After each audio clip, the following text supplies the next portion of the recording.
செய்தியை பார்த்து வருகிறோம். யூடியூபர் பிரியாணி மேன் என்று அழைக்கப்படும் அபிஷேக் ரபி மீண்டும் ஒரு வழக்கில் கைது செய்யப்பட்டிருக்கிறார். அபிஷேக் ரபியை மீண்டும் ஒரு வழக்கில் சென்னை சைபர் கிரைம் போலீசார் கைது செய்துள்ளனர். அது குறித்தான அண்மை செய்தியை பார்த்து வருகிறோம். இது குறித்த கூடுதல் விவரங்களோடு இணைகிறார் எமது செய்தியாளர் சுதர்ஷன். சுதர்ஷன், யூடியூபர் பிரியாணி மேன் மீண்டும் கைது செய்யப்பட்டிருக்கிறார். எந்த வழக்கில் கைது செய்யப்பட்டிருக்கிறார்? விரிவான விவரங்கள்.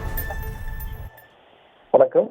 யூடியூபர் பிரியாணி மேன் என்று அழைக்கப்படும் அபிஷேக் ரபி மீண்டும் ஒரு வழக்குல சென்னை சைபர் கிரைம் போலீசார் கைது பண்ணிருக்கிறாங்க.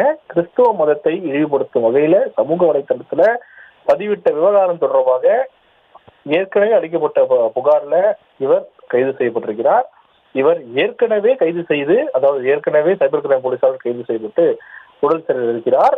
செம்மொழி பூங்காவிற்கு வரும் பெண்களை அவதூறாக பேசி வீடியோ வெளியிட்ட விவகாரத்துல பிரியாணி மேன் கைது செய்யப்பட்டிருக்கிறார்.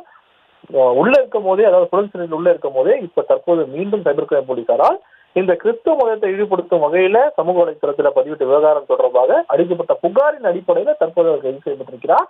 அது மட்டும் இல்லாம இவருக்கு இவர் இன்னும் ஒரு சில நாட்கள்ல குண்டர் சட்டத்திலும் கைது செய்யப்படுவார் அப்படின்னு சொல்லிட்டு சொல்லப்படுகிறது. அது மட்டும் இல்லாம பிரியாணி மேன் இதற்கு முன்னதாக ஏதாவது இது போல சமூக வலைதளங்கள்ல யாரையாவது அவதூறு பரப்பும் வகையில பேசியிருந்தால் அதற்கான புகார்களும் பெறப்பட்டு வருவதாகவும், அது மட்டும் இல்லாம அதன் அடிப்படையிலேயும் இவர் மீது வழக்கு பதிவு செய்யப்படும் அப்படின்னு சொல்லிட்டு சைபர் கிரைம் போலீசார் தகவலாக தெரிவிக்கின்றனர்.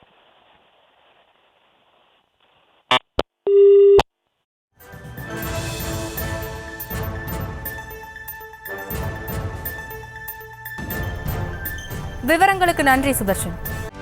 செய்திகளை உடனுக்குடனும் துல்லியமாகவும் தெரிந்து கொள்ள சப்ஸ்கிரைப் பண்ணுங்க.